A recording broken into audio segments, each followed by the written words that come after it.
Bismillahirrahmanirrahim. Assalamualaikum warahmatullahi wabarakatuh. Jumat kalau pakai jas sudah kayak pengen menikah ya. Zaman dulu saya waktu nikah sama istri, waduh masya Allah, jasnya minjem karena kegedean dilipat sama kita, terus pakai peniti. Subhanallah dah. Waktu nikah masya Allah, anak waktu nikah itu ya pemirsa, saya waktu nikah, mertua saya bawain duit 1 juta. Jago nggak? Tahun 99 tuh. Anak sekarang punya duit 5 juta aja masih nggak cukup. Punya duit 10 juta masih nggak cukup. Punya duit 100 juta masih nggak cukup. Emang mau kayak apa sih nikahnya cuma begitu aja gitu kan? Penghulu kalau kenal gratis kok nggak bayar, insya Allah. Ya, negara bisa menggratiskan pernikahan, insya Allah. Nah anak dulu tahun 99 nikah bawa duit 1 juta tuh. Anak bawain mertua 1 juta. Cakep nggak tuh? Hah? Nggak mikirin gedung dah tuh. Nggak mikirin gedung, nggak mikirin apa. Nah menariknya. Alhamdulillah istri saya masih nemenin saya di hari ketiga ini. Belum pulang dia di studio. Saya bawain 1 juta tuh sama mertua. Ingat bener saya. Habis nganterin duit tuh ke mertua pemirsa. Kan saya keluar kamar beliau kan. Ingat saya.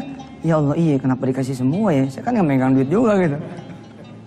Saya balik lagi tuh ke mertua. Saya bilang. Mak. Apaan? Boleh diminta lagi nggak duitnya? Minta gimana? Saya nggak megang duit. Bagi 2 dah. Gope-gope. Mantap malah. Apa kata mertua saya? Belum jadi mantu, kasih duit diminta lagi kan. Subhanallah dah. Mertua saya yang lagi nonton, yang lagi melihat, lagi belajar. Assalamualaikum, mudah-mudahan doanya ibu terus menerus menaungi rumah tangga saya sebagai mantu. Dan insya Allah mudah-mudahan rumah tangga kami senantiasa dikaruniai kelapangan, kemudahan, dan kelanggengan. Amin ya Allah rabbal alamin. Pemirsa, kita terusin ngajinya surah An-Nisa, masuk sekarang ayat 93 ya. 94 baik. A'udzu billahi minasy syaithanir rajim. Ya ayyuhalladzina amanu idza darabtum fi sabilillahi fatabayyanu wa la taqulu liman alqa ilaikumus salama lasta mu'mina tabtaguna 'aradal hayatid dunya fa'indallahi maghanimu katsirah kadzalika kuntum min qablu famanallahu 'alaikum fatabayyanu innallaha kana bima ta'maluna khabira la yastawil qa'iduna minal mu'minina ghairu lidh-dharari wal mujahiduna fi sabilillah والمجاهدون في سبيل الله بأموالهم وأنفسهم فضل الله المجاهدين بأموالهم وأنفسهم على القاعدين درجة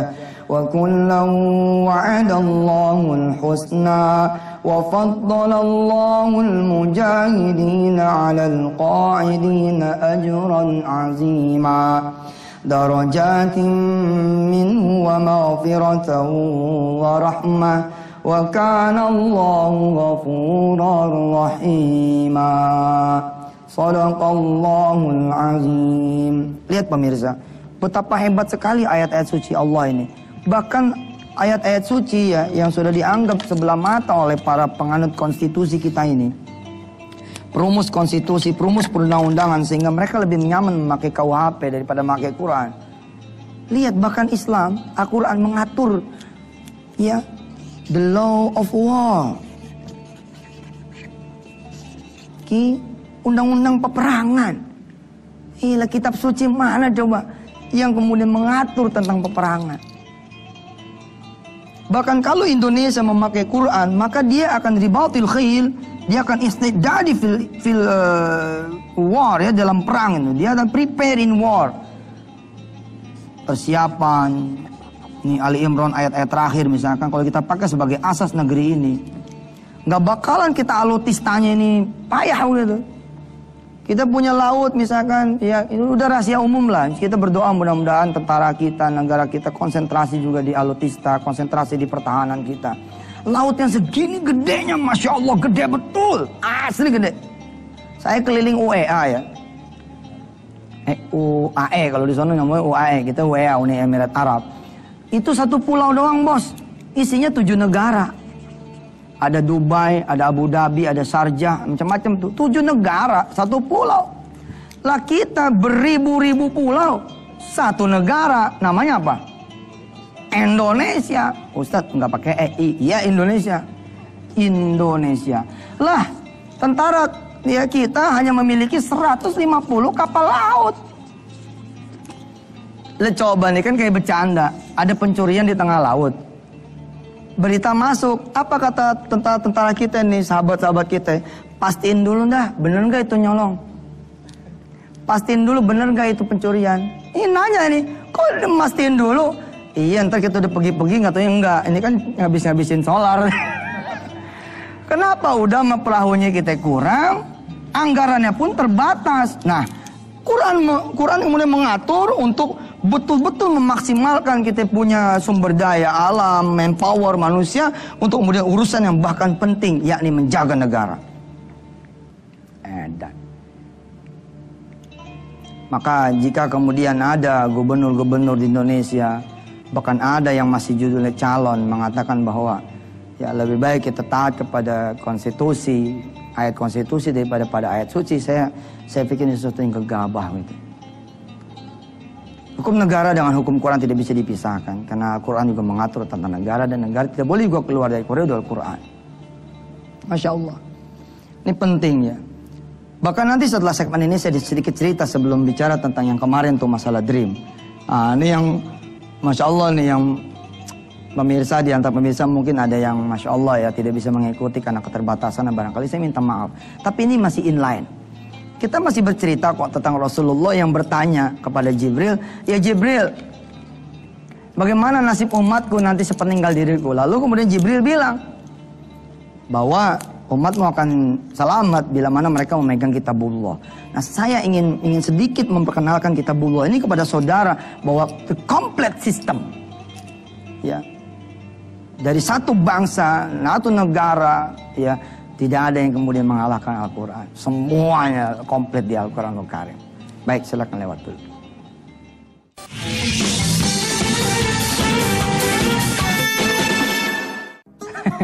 Iya, anak saya nongol lagi. Apa-apa deh. Ya, kangen sama bapaknya keliling mulu. Hafiz cita-citanya mau jadi apa? Ultraman penghafal Quran. Tuh dengerin, mau jadi Ultraman katanya, tapi penghafal Quran. Masya Allah. Ini ada benang nih. Coba dulu deh.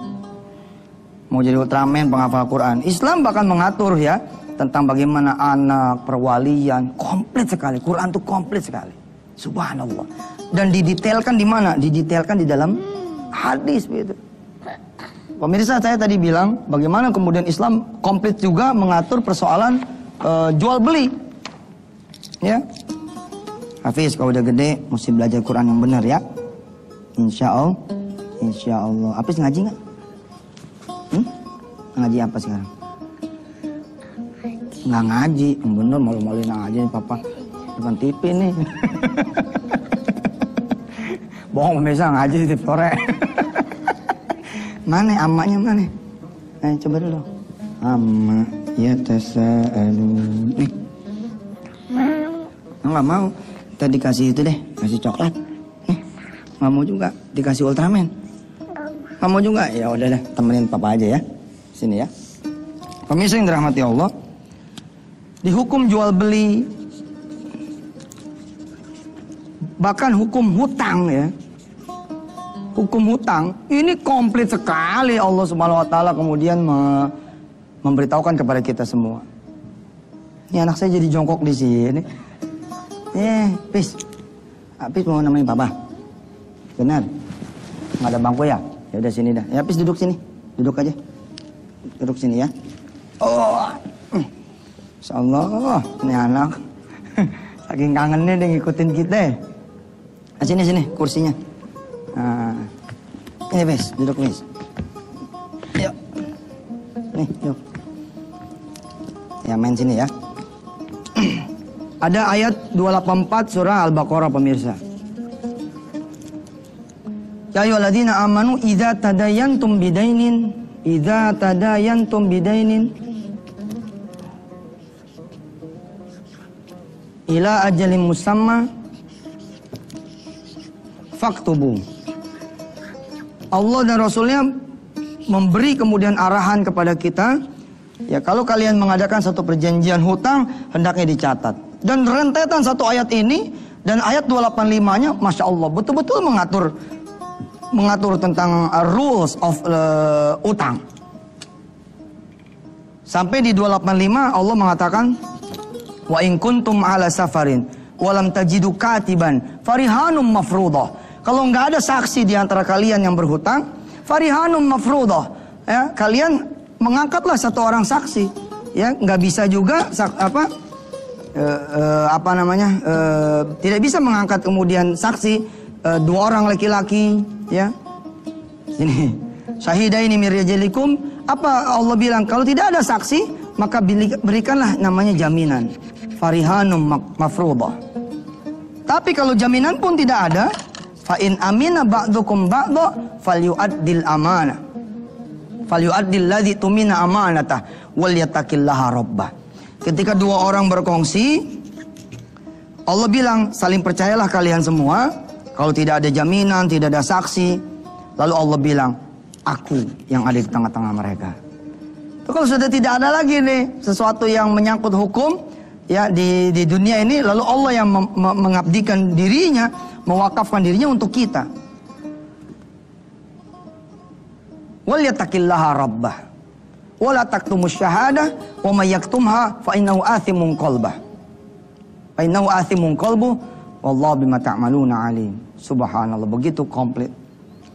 Jadi pemirsa harus berjuang, ya, mengatasi sekularisme dan liberalisme, tapi dengan tarbiyah seperti ini gitu loh. Kita ini tarbiyah, kita ajarin Quran tuh sempurna, asli sempurna. Kemarin kita bicara mimpi, oke? Kita pun sepakat, insya Allah, if you believe you can achieve your dream, if you believe you can get your dream. Tapi orang-orang sana mengatakan there is no limit in your dream. Nggak ada tuh batasan di mimpi Anda. Anda ingat ketika kecil, when you were in childhood, Anda nggak ada tuh batasannya. Nggak bisa tuh anak miskin lalu bilang, kamu ini anak miskin, nggak boleh cita-cita, I wanna be rich, saya pengen kaya. Nggak boleh, bapak lu miskin, nggak bisa. Semua anak-anak tuh bebas aja gitu ngomong. No matter your father, ya, who is your father, who is your mom, who is your family, nggak peduli gitu loh. Anda ketika kecil boleh mimpi apa saja. I'm gonna be astronaut, I'm gonna be kemudian pilot dan seterusnya. Nggak ada batasannya. Lalu kenapa kata mereka ya, the power of dream bilang, kenapa ketika Anda sudah dewasa, ketika Anda sudah gede, lalu banyak sekali batasan-batasan itu. Sayangnya kemudian jadi kebablasan. Batasan itu pun dianggap bahwa Quran dan hadis, agama termasuknya adalah sesuatu yang membatasi Anda. Padahal harusnya justru dengan agama bertambah-tambahlah power Anda. Sebentar ya, kita terusin setelah yang satu ini. Sambil saya ngasuh anak saya sebentar. Silakan.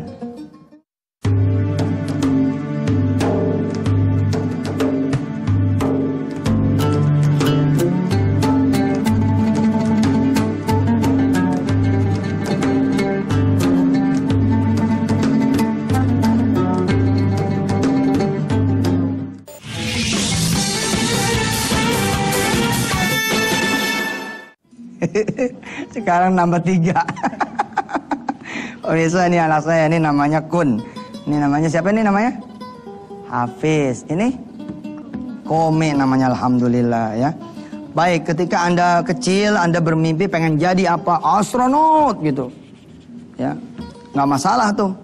Anda bilang, saya pengen jadi pilot gitu.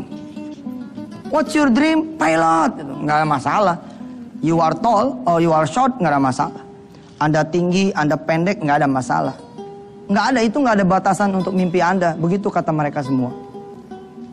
Ada lagi yang bilang nih, ya. Ada yang bilang lagi I'm gonna be docot gitu. Ini saya nulis di Twitter, docot gitu. Teman-temannya pada bingung tuh, pemirsa. Docot, what are docot gitu. Kakaknya ngomong, sorry, he is cadel. Dia maksudnya tuh dokter. Oh dokter, iya tapi no matter. Terserah aja gitu loh. Emang nggak boleh orang cadel jadi dokter sampai dibilang docot. Docot apaan? Docot apaan? Kakaknya bilang, sorry, dia cadel gitu. Dia cadel, maksudnya adalah dia pengen jadi dokter gitu, pengen jadi dokter, apa segala macam. Pokoknya no matter. Lalu kenapa? Setelah saudara kemudian menjadi dewasa, lalu ada batasannya. No, you can't be doctor. Anda tidak bisa menjadi dokter. Kenapa?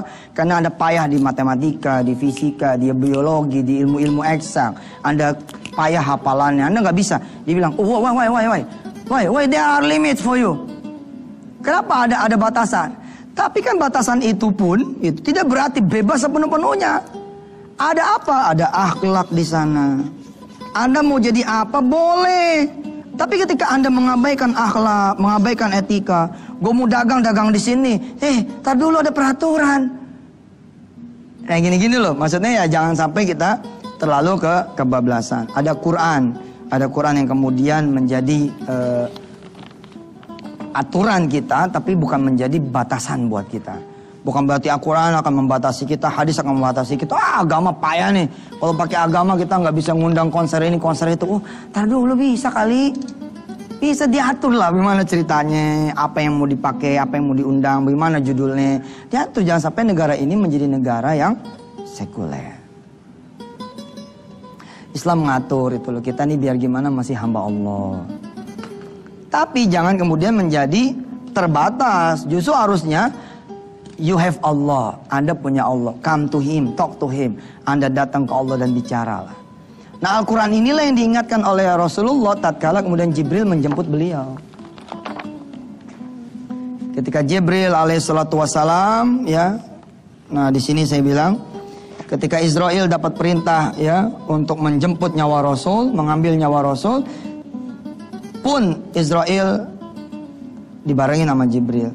Tapi Jibril berhenti di langit pertama. Mana Kum? Jibril berhenti di langit pertama. Ini anak saya satu-satu hilang, ini satu tinggal 2. Sana mama lagi. Mama dulu ya. Nih bawa nih ininya nih. Berat ya. Nih caranya begini caranya.